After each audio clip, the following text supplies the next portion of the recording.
let's talk about extend in here in chapter 2 to make sure we know what's going on with this. So this is the first time we're using extend. So you need to go back and you need to make a folder on your desktop inside your storage area for extend, okay? Once you do that, you've got to go back in the Dreamweaver and you got to set up a new site and make it set up and link out to here.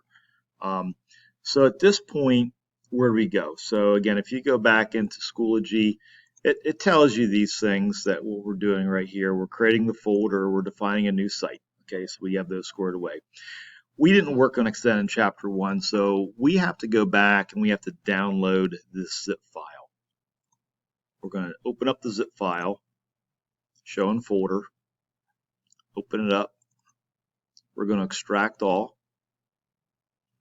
and we can extract it within downloads, that's fine.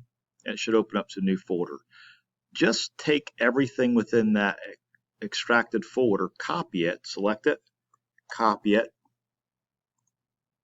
go back out to your desktop. I'm back in my Lucas G folder, go to extend and paste in everything. So that's what it's going to look like, okay?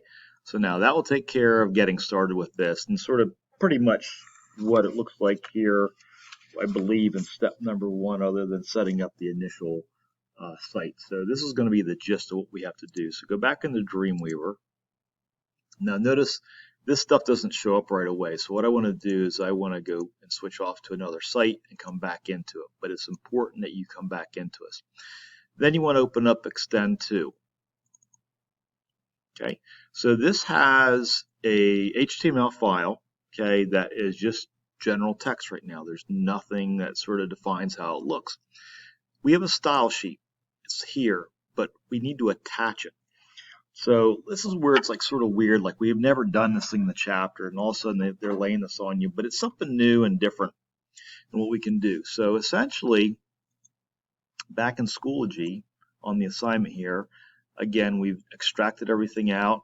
Step number 2 is, again, we simply need to go back and attach a style sheet. So I sort of tell you here how to do this. Back to the Tools menu, go to CSS and attach style sheet. So I'll show you, I'll demo this for you.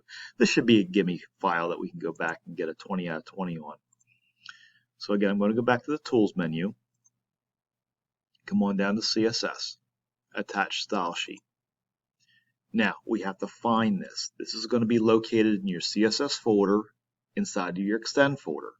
So I have to go to Browse, and it should point out to the Extend folder because we are in the Extend folder. Make sure nothing else is open on here. So open up Extend, and I'm going to attach this and click on OK. I select it and click on OK, and OK one more time. This then will take the general text, convert it to whatever styles are stored within the CSS. So like there's like that orange background. You've got a border around the section here. You got a footer. It's all laid out for you. So really there's nothing you've got to go back and do other than attaching the style sheet. And then you want to go back and save this. So again, when you are looking at this to show and make the video, you're showing me this here. I need to see your layout up here. Don't worry about Extend 1. We're not using that file. And then again, if you would simply go back and do Preview in Browser, I want to make sure it floats out that everything's fine with that. So that's all you have to do for Extend here in Chapter 2.